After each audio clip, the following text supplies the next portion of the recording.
Hello friends, welcome to my YouTube channel. Friends, आज हम इस वीडियो में फर्स्ट ईयर के मेजर मैथ्स के second paper calculus and differential equations का एक क्वेश्चन सोल्व करने जा रहे हैं जो है लेबनिज थ्योरम पर बेस्ड है। देखिए, क्वेश्चन आपकी स्क्रीन पर शो हो रहा होगा। क्वेश्चन है हमारा, यदि y equal to x cube dot e की पावर ए एक्स तो वाई एन का मान ज्ञात कीजिए। देखिए फ्रेंड्स, हमें एक फंक्शन दे रखा है y equal to x cube dot e की पावर ए एक्स और हमें इसका क्या फाइंड करना है, वाई एन। अब ये वाई एन क्या है फ्रेंड्स, देखिए वाई एन है यहाँ पर हमारा nth डिफरेंशिएशन। वाई का एन टाइम अवकलन हमें फाइंड करना है कि यदि हम इस फंक्शन का एन बार अवकलन करते जाएं तो हमें क्या वैल्यू मिलेगी। तो देखिए फ्रेंड्स, यदि ये एक्स का दो फंक्शन है यहाँ पे, एक्स क्यूब और ई की पावर ए एक्स। अब देखिए, यदि हमें एक्स के दो फंक्शन दिए, एक फंक्शन दिया होता तो हम उसका बार बार डिफ्रेंशिएशन करके उसका वाई एन फाइंड कर लेते। लेकिन यहाँ पे हमें दो फंक्शन दे रखे हैं, एक तो एक्स क्यूब और एक ई की पावर ए एक्स, दोनों एक्स के फंक्शन है। और जब दोनों एक्स के फंक्शन हो और वो दोनों काई में है, उनका प्रोडक्ट है, इनटू में है, मल्टीप्लाई में है दोनों, तो हम क्या करेंगे, जब एक्स के दो फंक्शन मल्टीप्लाई में दे रखे हो और nth डिफरेंशिएशन पूछा हो वाई का, तो हम क्या करते हैं, लेबनिज थ्योरम का यूज़ करते हैं। यदि आपने लेबनिज थ्योरम को पढ़ा है और उसके यूजेस के बारे में पढ़ा है तो आप जानेंगे कि लेबनिज थ्योरम का यूज़ हम एक्स के दो फंक्शन के प्रोडक्ट का एन टाइम डिफरेंशिएशन करने के लिए उसका यूज़ करते हैं। तो चलिए हम जान लेते हैं कि हम इसे कैसे अप्लाई करेंगे। देखिए, जैसे ही आपको एक्स के दो फंक्शन दिखे तो आपको लेबनिज थ्योरम याद होनी चाहिए। अब हमारी लेबनिज थ्योरम क्या होती है, वो होती है y n equal to u n v plus n c one u n minus one v one. ये यहाँ से लगाकर फ्रेंड्स यहाँ तक हमारी क्या है, लेबनिज थ्योरम। अब ये लेबनिज थ्योरम याद कैसे करें, तो देखिए इसमें बहुत ईजी है फ्रेंड्स। देखिए, फर्स्ट याद रखना है आपको, वाई एन तो आपको याद ही रहेगा और यू एन वी आपको याद रखना है, सिर्फ यू एन वी। और इसके बाद तीन बातें आपको ध्यान रखनी है। एक तो यहाँ पर एन की यू की पावर माइनस होगी, सॉरी पावर नहीं, ये जो एन का जो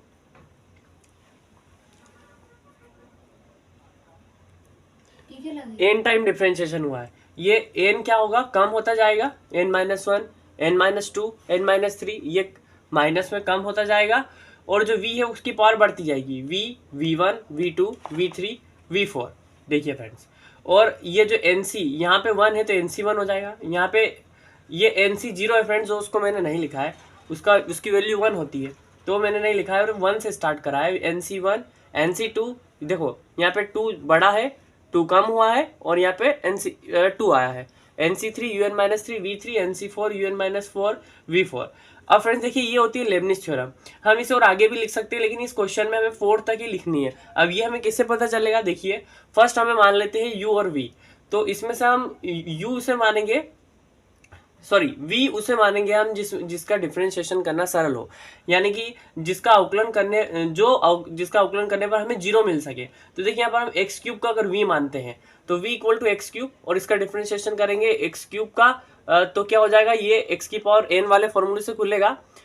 एक्स की पावर n का अगर हम डिफरेंशिएशन करते हैं तो क्या आता है, n x n minus one, तो ये उस फॉर्मूले से खुलेगा तो 3 आगे आएगा और इसमें से एक पावर कम होगी, 3x स्क्वायर। और 3x स्क्वायर का अगर हम डिफरेंशिएशन करेंगे तो 2 आगे आएगा, 2 3 जा 6 और 2 में से 1 कम हो जाएगा, ये हो जाएगा 6x। और जब हम इसका 3 टाइम डिफरेंशिएशन करेंगे तो v3 इक्वल टू 6 आएगा और जब हम इसका 4 टाइम डिफरेंशिएशन करेंगे तो 6 क्या हो जाएगा, 0 हो जाएगा। तो इस प्रकार हमें v1, v2, v3 और v4 की वैल्यू है। देखें v1, v2, v3 और v4 की यहाँ पर हमारे पास वैल्यू आ गई है।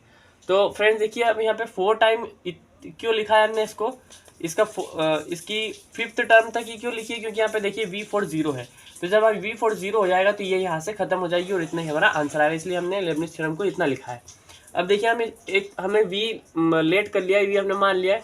अब हम u मान लेते हैं, तो u मान लेते हैं हम, u जो बचा हुआ फंक्शन है e की पावर x, हम इसे u मान लेते हैं। तो u इक्वल टू होता है ex, ठीक है, e की पावर x। अब इसका डिफरेंशिएशन करेंगे तो u 1 हो जाएगा, इसका 1 टाइम डिफरेंशिएशन होगा। e की पावर x का डिफरेंशिएशन होता है, e की पावर x का डिफरेंशिएशन e की पावर x, और ax फंक्शन का फंक्शन है तो x का डिफरेंशिएशन होगा a। अब इसी प्रकार हम u2 का इसी प्रकार हम इसका दूसरी बार डिफरेंशिएशन करेंगे तो u2 इक्वल टू देखिए e की पावर x तो यही का ही हो जाएगा और यहाँ से वापस एक a आएगा तो ये a स्क्वायर हो जाएगा। इसी प्रकार हम जब इसका 3 टाइम करेंगे तो हो जाएगा a क्यूब e की पावर x, 4th टाइम करेंगे तो e की पावर 4 a की पावर 4 e की पावर x ये होता जाएगा। इसी प्रकार जब हम इसका n टाइम डिफरेंशिएशन करेंगे un इक्वल टू तो यहाँ पे देखिए यहाँ 2 है तो यहाँ 2 है, यहाँ n है तो यहाँ पे n हो जाएगा और ex, इस प्रकार हमारा un आ जाएगा। इसी तरह हमारे पास ये सारी वैल्यूज आ गई है। अब हम इन वैल्यूज को लेबनिज़ थ्योरम में एक एक करके रखते हैं। देखिए मैंने इस टर्म को पहले यहाँ लिखा है, फिर इस टर्म को यहाँ सोल्व करा है, इस टर्म को यहाँ पे सोल्व करा है और लास्ट में हम इसके जो फाइनल आंसर आएंगे इन टर्म के हम लास्ट में इस लेबनिज़ थ्योरम में रख के आंसर पुट कर लेंगे। तो देखिए पहला है UNV, तो पहले UN की वैल्यू रख लेते हैं हम। UNV यहाँ लिखा मैंने, UN की वैल्यू है हमारे पास a की पावर n e की पावर x, तो ये हमने यहाँ पे पुट कर दी और v है हमारा x क्यूब, तो हमने x क्यूब लिख दिया और यहाँ पे हमने दूसरी स्टेप में हमने x क्यूब को आगे लिख दिया और a की पावर n e की पावर ax, ये हमारे पास सेपरेट आंसर आई है इसका UNV का। अब जब हम सेकेंड टर्म करेंगे NC1 UN माइनस 1 V1, तो देखिए इसकी NC1 क्या हो जाएगा यहाँ पर, इसको कैसे खोलते हैं, फैक्टोरियल n लिखते हैं, फिर अपॉन में फैक्टोरियल 1 और इस n में से इस 1 को माइनस करते हैं, फैक्टोरियल n माइनस 1, इसको ऐसे खोलते हैं कॉम्बिनेशन ये इसको। फिर उसके बाद un माइनस 1 इसकी वैल्यू हम कहाँ से लेते हैं, देखिए हमारे पास un है, जहाँ पे n है वहाँ पे क्या लिख देंगे हम n माइनस 1, जहाँ पे n है हम वहाँ पे n माइनस 1 लिख देते हैं। तो यहाँ पे हो जाएगा n माइनस 1 a की पावर n माइनस 1 e की पावर x, तो हो जाएगा a की पावर n माइनस 1 e की पावर x, इसकी जगह ये वैल्यू आ गई। और v1 की वैल्यू क्या है, v1 की वैल्यू है 3x स्क्वायर, तो हमने v1 की जगह क्या लिख दिया 3x स्क्वायर। अब हम इसको सोल्व कर लेते हैं। देखिए जब हम इसको खोलेंगे n माइनस 1 इसको ऐसे खोलते हैं, एक कम करते जाते हैं तो un माइनस 1 और नीचे फैक्टोरियल 1 का अगर हम खोलते हैं तो 1 ही आता है और फैक्टोरियल n माइनस 1 ऐसा कैसा। अगली स्टेप में दोनों कट जाएंगे फ्रेंड्स, देखिए ये सेम टू सेम आ गए और ये अगली स्टेप में कट जाएंगे। यहाँ से बचेगा n, यहाँ से बचेगा n a की पावर n माइनस 1 e की पावर x स्क्वायर 3 हमने आगे पुट कर दिया, इस प्रकार इसकी वैल्यू आ गई। इसी प्रकार NC2 की वैल्यू आएगी, तो देखिए NC2 को हम खोलेंगे, NC2 हमें सेम रखा है इस स्टेप में, UN माइनस 2 की वैल्यू फाइंड करिए। तो n माइनस 2 कैसे निकालेंगे, जहाँ पे n है वहाँ पे n माइनस 2 लिख देंगे, तो a की पावर n माइनस 2 e की पावर x और v2 क्या है हमारा, v2 है 6x। और जब हम इस NC2 को खोलेंगे तो ये आएगा फैक्टोरियल n, फैक्टोरियल माइनस 2 और ये सेम आ जाएगा। और देखिए यहाँ पर n का हम खोलेंगे तो n माइनस 1 n माइनस 2, ये इसको खोलेंगे और नीचे सेम रखेंगे और फैक्टोरियल 2 की वैल्यू होती है 2, n माइनस 2 से n माइनस 2 कट जाएगा फ्रेंड्स, ठीक है। यहाँ से बचेगा n माइनस 1 और 2, देखिए ये 2 से ये 6 कट जाएगा 3 टाइम, 2 से 6 कट जाएगा 3 टाइम, तो यहाँ हो जाएगा 3x और जो बचा हुआ है हमने यहाँ लिख दिया है 3, इस 3 को हमने आगे लिख दिया n माइनस 1 a की पावर n माइनस 2 और e की पावर x, इसे हमने यहाँ पुट कर दिया और x सेम। इस प्रकार हम NC2 UN माइनस 2 V2 की वैल्यू आ गई है। दूसरी हमारे NC3 UN माइनस 3 V3, तो इसे भी हम इसी प्रकार खोलेंगे फ्रेंड्स और लास्ट में हमारे पास इसकी वैल्यू आएगी n minus 1 n minus 2 a की पावर n माइनस 3 e की पावर ax, इस प्रकार हमें इसकी वैल्यू आ जाएगी। और जब हम यही इस टर्म का निकालेंगे तो देखिए ये तो हमारी प्रोसेस होगी सेम टू सेम इनके जैसी, लेकिन v4 हमारा क्या है, v4 हमारा 0 है, तो ये पूरी टर्म 0 हो जाएगी, तो हम उसका डायरेक्ट 0 लिखेंगे। अब हम नेक्स्ट टर्म में क्या करते हैं, इसके नीचे हम इन वैल्यूज को पुट कर देंगे और वही हमारा आंसर होगा। देखिए नेक्स्ट स्टेप में हमने क्या करा है, y n इक्वल टू ये UNV की वैल्यू रखी यहाँ पर हमने, फिर NC1 UN माइनस 1 V1 की वैल्यू रखी यहाँ पर हमने इतनी। इसी प्रकार हमने इसकी वैल्यू रखी यहाँ पर फ्रेंड्स, ये रखी हमने 3n ये यहाँ तक, और उसके बाद हमने NC3 UN माइनस 3 V3 इसकी वैल्यू यहाँ पर रखी और v4 तो ये वाली टर्म तो हमारी 0 है।